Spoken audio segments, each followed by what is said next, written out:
We have a group in MannsForum called the Gender Equality Group. And we've been working with a barometer on gender equality in Norway.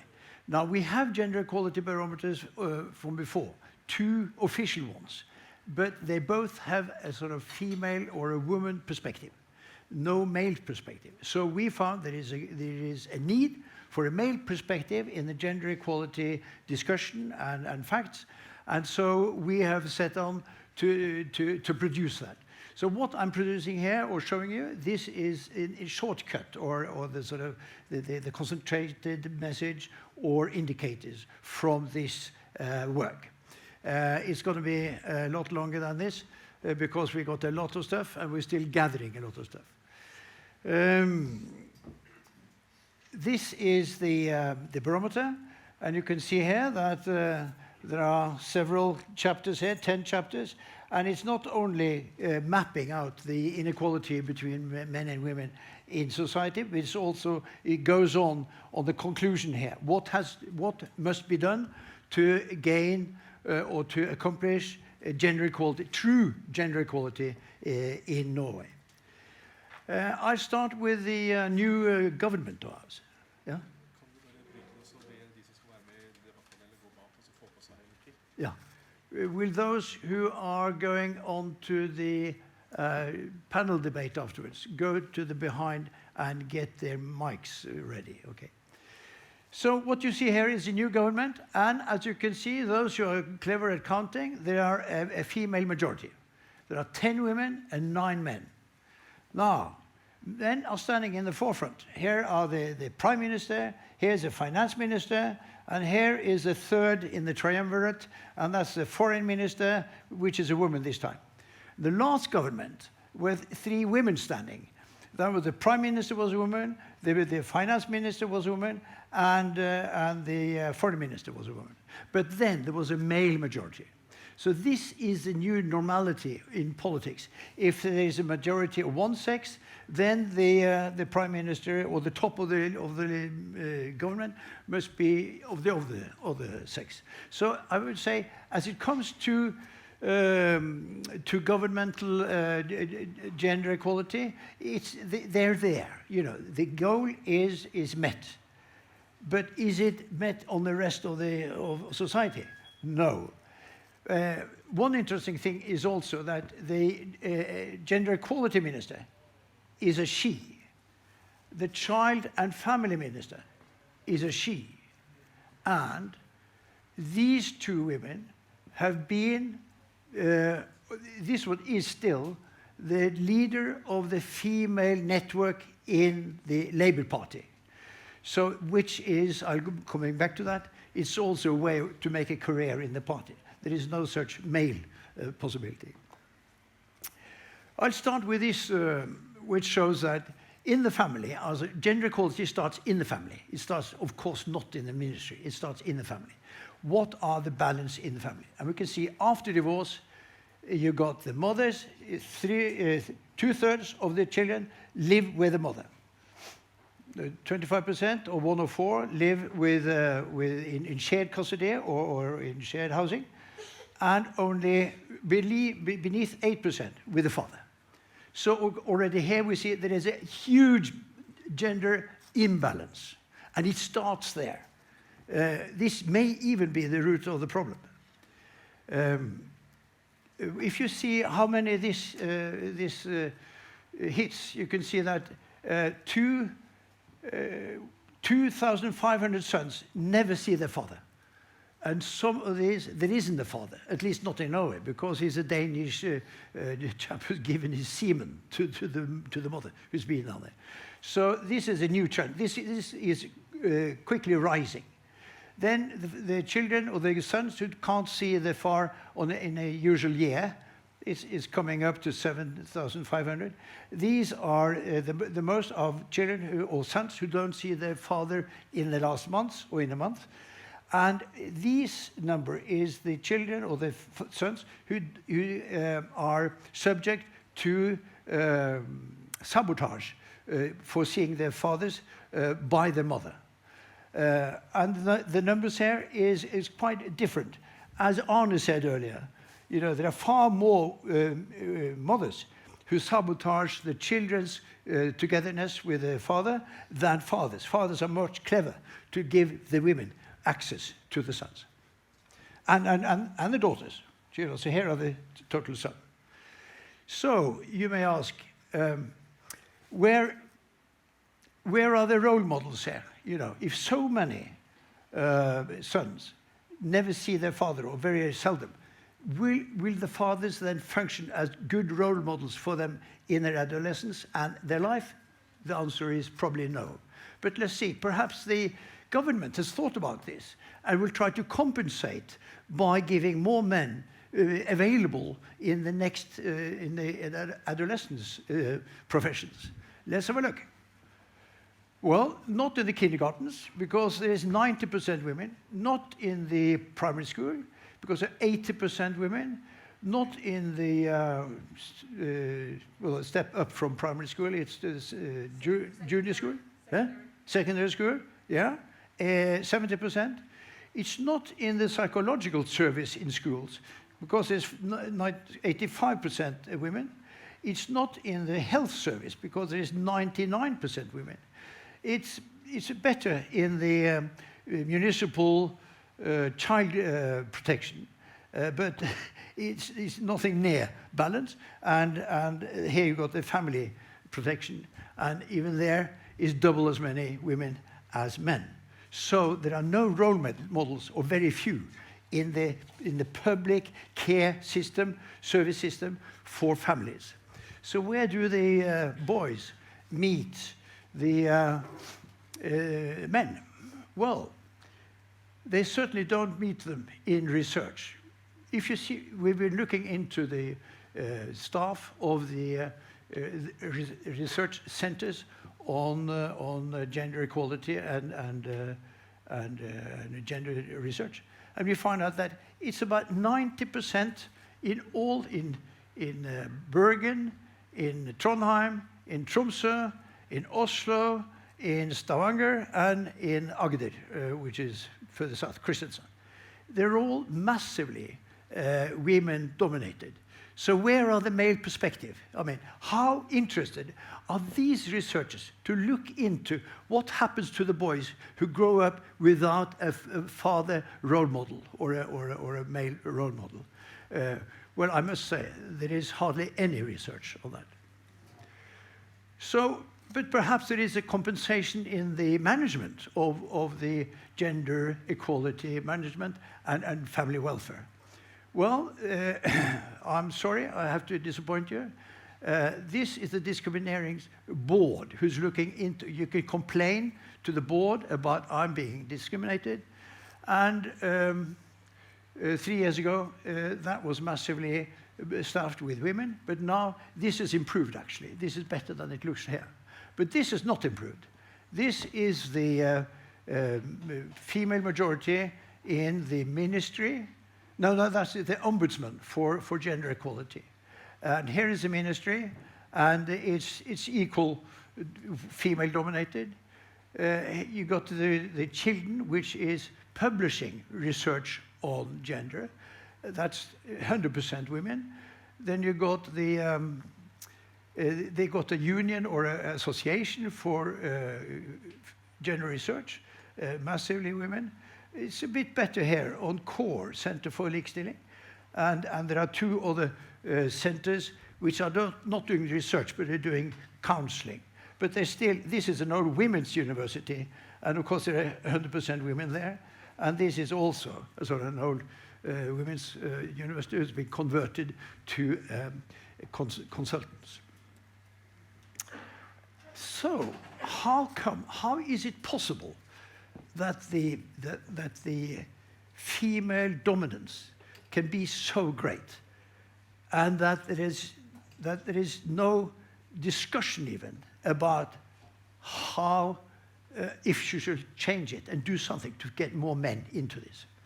Well, the reason you will find here, because the power, those who sort of made the priorities, are the parties, you know. In the parties, if every party except for this party have a woman, a female lobby group or a network, which is official, have official representatives in the central committee and everything. There are two exceptions. The Red Party, which is pretty leftish, they don't have one in the party. They've got a women's front organization, a strong one, outside the party, but they are representing the women in the party. And then the little Green Party, they have an unofficial little group, which is called Green Men, who have started up and have not been kicked out yet. You know, so they've been so allowed to organize, but they're not taken into the central committee or given any official support or status. But here's where the power lies. Here's where it starts. This is the sort of root, not the root, but the power of the gender politics in Norway lies. And the result of this was the Norwegian gender equality law, which already in paragraph 1, you know, the sort of basic paragraphs, already claims, you know, it's supposed to be a gender equality law, but it says the law aims especially to improve, not improve, but improve the situation for women. Men is not mentioned. It doesn't say for how long they're going to keep on improving the situation for women, to what situation there will be when you can stop prioritizing women. It just says it's going to improve the situation for women endlessly or timelessly. And there is no situation who can be able to stop this special treatment, apparently. We'll see. One of the results of this is, of course, that in the universities, as Hans Bonde said, there is a massive majority of women. There's a gap here of 50,000 students between the male students and female students. And in this graph, from 2019, it looks like they're growing. They're not growing fast or widening, but it is widening. So you can see does it grow all over the place? Or is it some studies which the men still are in majority? Well, certainly not in this, on nurse studies, or prep school teachers, or veterinaries, or teachers, or psychologists, or doctors, or law people. Only in civil engineering and other high-tech studies is there a male majority. So you would think that in order to improve the amount of men in these hugely female-dominated studies, they will probably have some subsidies or some incentives for men to enter and get qualified to study on these points. Let's have a look. Yes, there are incentives for women to go into engineering. 110 different engineering and technical and data study programs. Women get favored with what you call gender points to enter. There are only 5 or 10 here for men. And where do they go? Some of them go to veterinary studies because they need men for healing cows, dogs, cats, you know. But do they give priority to men to be teachers or in the kindergartens or doctors or psychologists? No. Well, actually they do. Very few. They're among the 10 here. But as you saw on the last one, most of the studies were actually female-dominated. So all the 110, the women get a massive support to enter here, and to outnumber or at least get gender balance on the engineering. There's hardly any on the rest of them.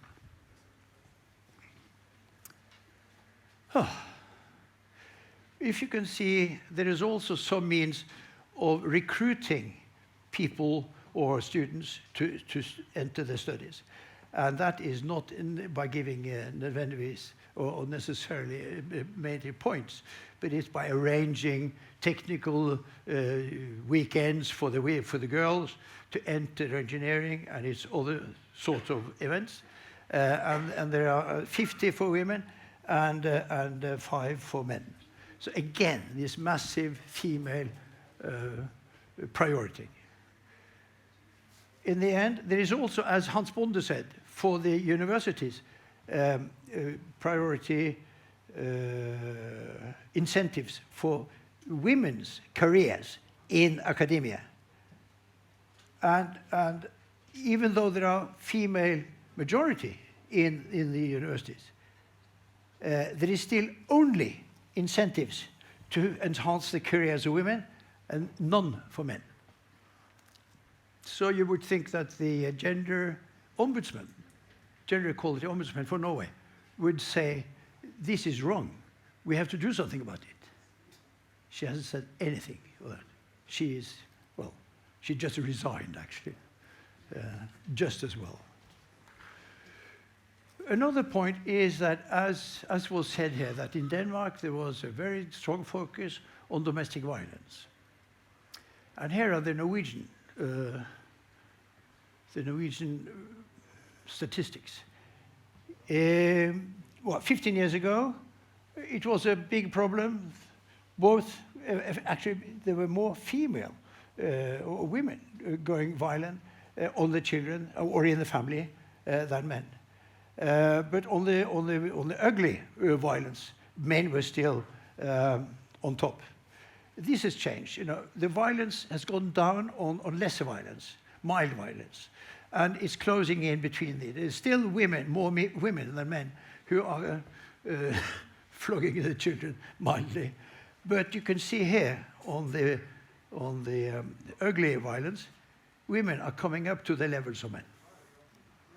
So that's, instead of men going down, women are coming up, getting more violent on the children. This is quite interesting, yeah? One small thing about that study, Guttorm, Yeah? I believe it's from Stefansen and Mossig. It's Yeah? numbers you have. Yeah? Is one specific thing they are having into the issue or the investigation is that they doesn't separate biological father and No. biological parents and step-parents. Yeah. And you all know it's a lot more War, stepfathers living with children than stepmothers. and they're more violent. I didn't say that. No, I said. But then you get the wrong numbers out of the statistics. Yeah. Because if you taken out Yeah. biological parents, Yeah. the difference will be magnificent. That's true. Reverse. Yeah, that's true. 5 minutes? Yeah. Yeah.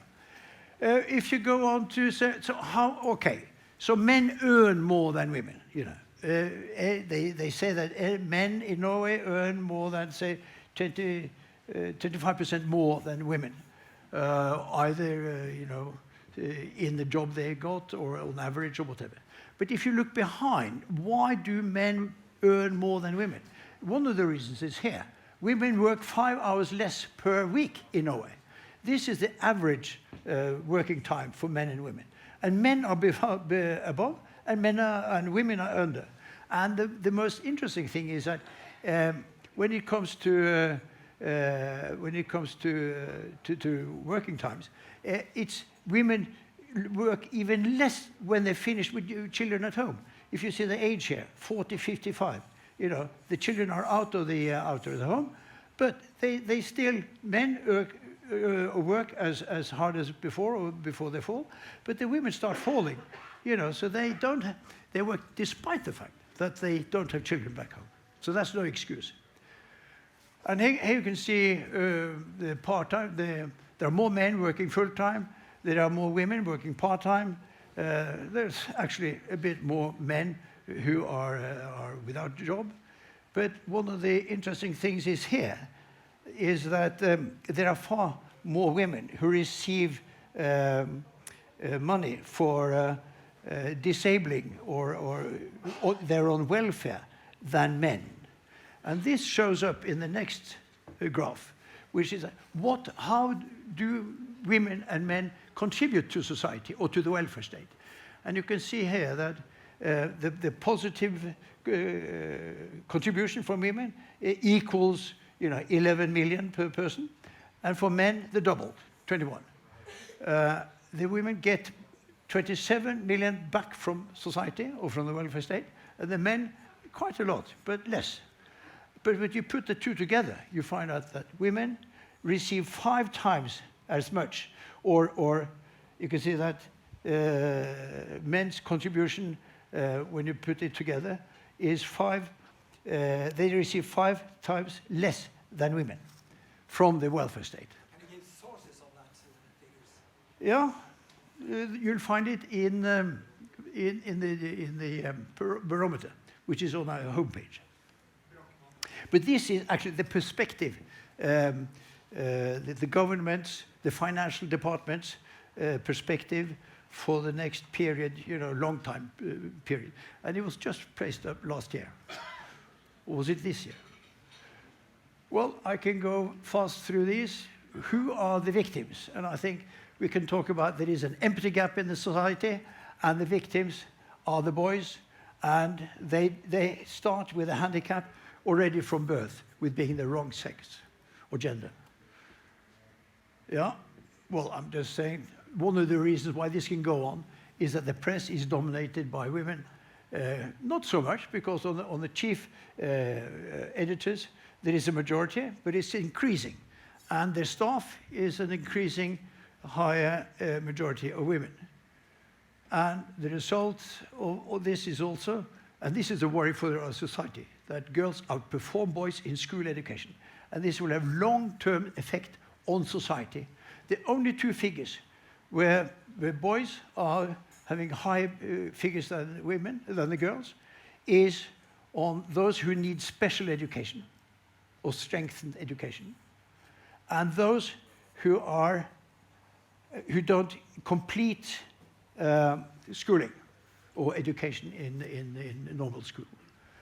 All other figures, the girls are doing better marks in math, English, Norwegian, math, English, Norwegian. Actually, here it's equal.